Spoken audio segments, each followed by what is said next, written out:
lounging, son. Welcome back to the Comic Lounge. My name's Ryan. And I'm Manny. And we're back with some more New Mutants. And while this is the book that's sitting underneath the camera, we are not going to be talking about 92 because Liefeld didn't do it. And by the way, I bought this comic on eBay and I'm kind of mad. I didn't know there's a chunk missing from it. That's very frustrating. So yeah, Dwight Zimmerman is the writer, Bob Hall, penciler, like a completely different creative team on this book. I don't remember this being a fill-in because obviously you have this really awesome cover by Liefeld. Yeah, the cover is dope, with the scroll and everything. Yeah, it's a really cool cover. Doesn't even jump from the story we were just in either. Like it's just a completely, it's not connected to 91 from what I remember, right?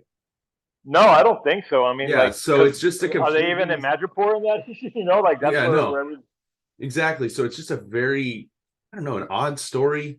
But, I just real quick wanted to show because look at that sweet pinup in the back. And yeah, it even says, that pinup is like that. I believe they made a poster out of that. Yes, I know what you're talking about. I've seen that poster. And it says, like, don't worry, gang, we're heading for Madripoor right now and we'll meet you there in 30. So it's obvious, like, they don't mention that this is a fill-in, but, like, this little note. So I don't know if this is Rob catching up. I don't know if he had to do. It could be. I mean, I know from even in the 60s, because I've been listening for the past couple of days, reading a lot of interviews, stuff about Romita since he passed away. And I know that Marvel used to have they even had a name for it. I think they had like where they would have stories ready to go in case they needed to fill in between an issue. But this couldn't have been that though, because this run with Cable just started. That's weird. Interesting. I know what you're talking about. I've heard that too. But anyway, so I read it anyways, and even though I didn't need to because we weren't going to really be discussing it. It's a passable story. I'm not trying to be mean, but it doesn't keep up the momentum of what we've been doing. So I'm just throwing it up there. So, for to go from that dynamicism of what Liefeld's been bringing to the title since he came on, that's like taking a step back real quick, So yeah. But here's the real story we're going to be talking about. Hell yeah, dude.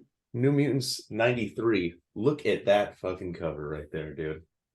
Dude, I mean, the next couple of covers for New Mutants, I mean, they've all been great. Obviously the iconic 87 is probably one of my favorite comic book covers of all time.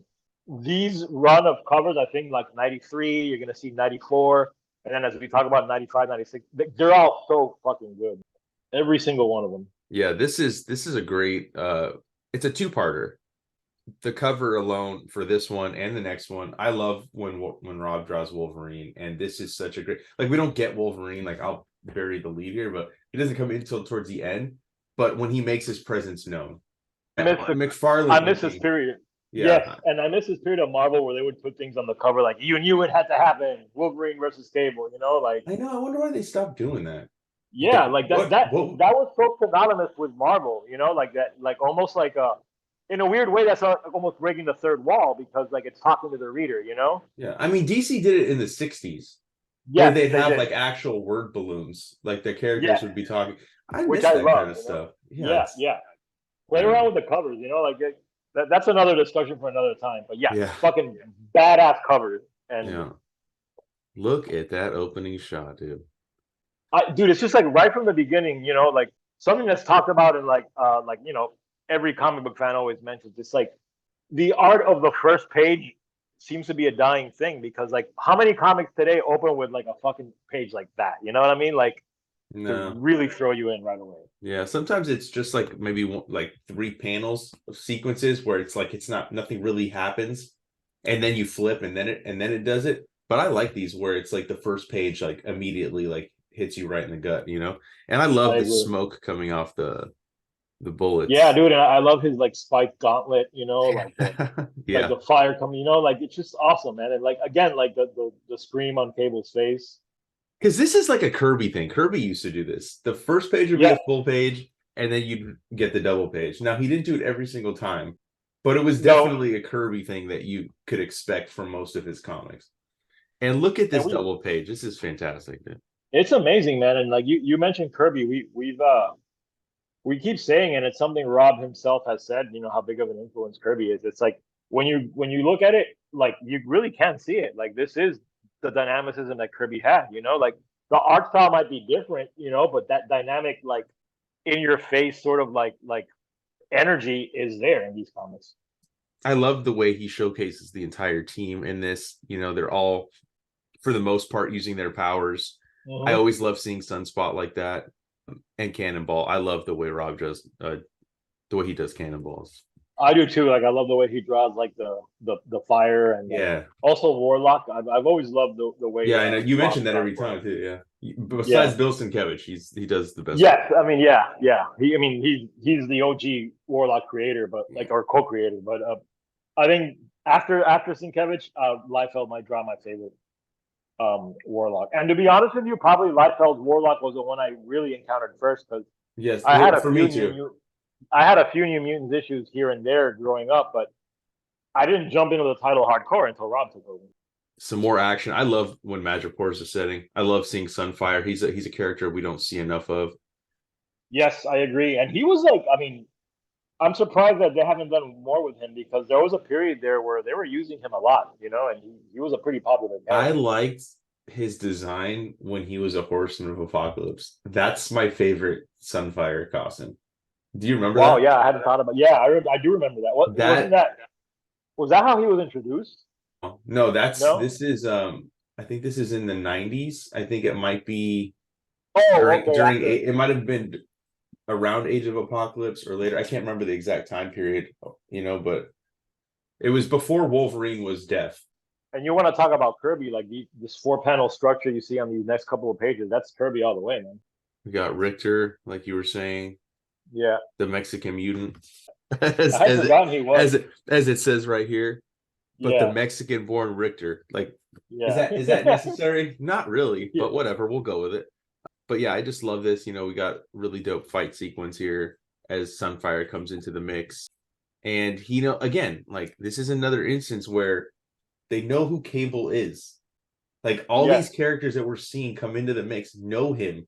It's interesting to see it that way because, and I know we've probably said this almost every video or every time a character comes in and knows who Cable is, but I wonder what Rob's long-term plans were with this character. Like, did he have more ideas that didn't get used?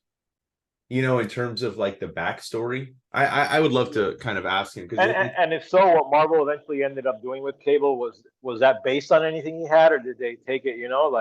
Because I know the original 2-issue miniseries were based on some plots from him, right? The one John Romita drew. Yeah, the Fabian and Chessa and that one. The Blood and Metal, I think it's called, or something like that. Yeah, that was a good one. Yeah, I love those. Yeah, we should do that too. I have both of them. Yeah, so do I.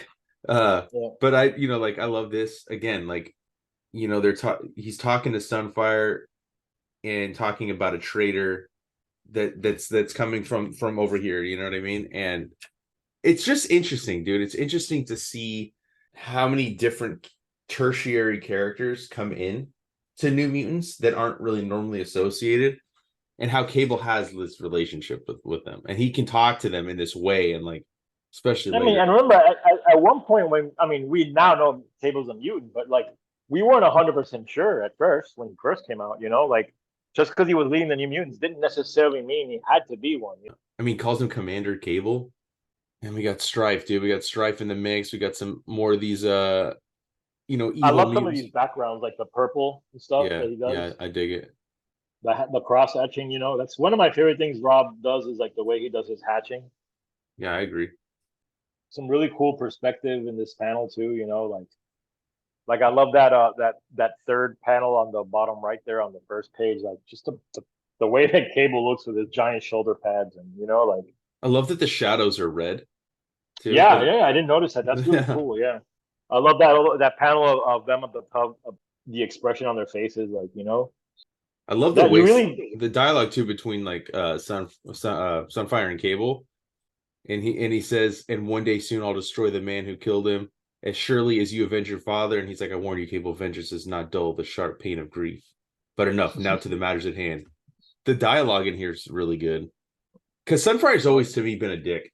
Very kind of arrogant. Yeah, the arrogance is what it is. Yeah. When you see Rob's draw faces close up, you really see Arthur Adams influence. Oh, right here at the top. I Oh, love yeah. that image of Cable, man. Yes, this is good. Again, like there's a lot of great pages, and like it's a that's another lost art, which is like like almost every other page is like one of those pages where you'd want to buy, the original art for. Like there's something really cool. No, this is. I mean, look at that. I miss the Spike Gauntlet, dude. They should bring that shit back. Dude, yeah, man. I mean, I'm I've an been. old punk rock kid at heart, so I miss wearing that kind of shit, and I miss seeing that kind of stuff. Again, to me, look. I mean, the story is the story, but the art is what I really dig about this, and that's no shade against Louis Simonson. Like, there's moments in here, but for me, this two-parter really hits with the next issue. Yes, And when correct. Wolverine comes, I mean, look at this ad, dude. Dude, I was like loving all the ads that I keep seeing. Like earlier, we saw one for like Wrath of the Black Manta, which is like a great video game I used to play back in the day. I mean, Yeah, I feel and like then that's another episode on its own, like great comic book ads from the 80s and 90s, you know? I kind of want to make a zine of just the ads. You Oh, know? dude, I would love to help you with that, Yeah, we should do putting it that. together. Yeah, we'll just go through all our old comics and highlight the ones we like, you know? Yeah, look at this. I love this upward shot. Yeah, it's great. Kamikaze, like I don't know some of these characters too that they're fighting against. This dude's name is Sumo. No, yeah, I wonder if they were. I mean, and all these characters strike me as Rob creations Dragoness. I love the because the way guy was a that. machine at creating characters. I mean, it seems like he had hundreds, and he did. I mean, I listen to Rob's observations often. He talks about like he had a lot of these characters he just created over his lifetime. You know, as a kid, as a teenager. Yeah, to me it's like he's up there. Well, Eric Larson's probably the most, besides like Kirby. Rob is definitely up there. Oh yeah, yeah, man, for sure, Oh, I love this right here too. Look at that cannonball just dude. get Yeah, thrown into the panel. Strife, such a great fucking shot right here, dude. yeah, that like overhead shot of And Strife holding that he file. kept the mystery of Strife for such a. I mean, if you think about it, for a long time in comic book time, like I mean, the for reveal readers, was in what, an X Force One, right? yeah. So that's over a year. That's a long Mm-hmm. time, dude. Like you don't see them doing that now in comics. I feel like they just like give you the not the spoiler. That's not the word I'm looking for, but they give you the reveal Yes. so much earlier. Like I think a lot of people were talking like I compare it to kind of like Invincible, where Okay. you didn't find out the dad was evil until what was it, issue 7, I think. So like that's a long time, like you couldn't have That's half done. a year. Yeah, Most people are really on board with the comic by issue 4. So like that's a pretty good twist to have at the beginning. yeah, it's a bold move to like not have that earlier, because like to me that's the hook of the series. Yeah. Not that the reveal of Strife is the hook of this book. Like it's Cable to me is the hook. The hook, yeah. But yeah, I love these panels, these pages. I love the shots, the angles he takes. This one right here, Cable jumping up. I love that. And I love the panel underneath it. Yeah. Like But that coloring, like the white background, the lettering, like the automatopoeia, like what a fantastic panel, man. Like I would actually frame that shit if I could, like it's yeah. It's just funny too, because he's like, this guy might be Mutant Liberation Front. Mutant Liberation Front slime. but he's moving like an animal through the murky mist. Better make my move before he senses my presence. And like we as the reader know, Cable seems like he doesn't know. But once you flip, they know each other. Yeah, and dude, that is a great Wolverine drawing. And it's the best version of his costume, the brown and tan. I agree. That's the one that I grew up with, and that's the one that I had like the Marvel's Secret Wars figure of, and like it also just makes the most sense. Why would this dude that's supposed to be stealthy be wearing a bright blue and yellow costume? Yeah, exactly. You know what I mean? Like that doesn't even make sense.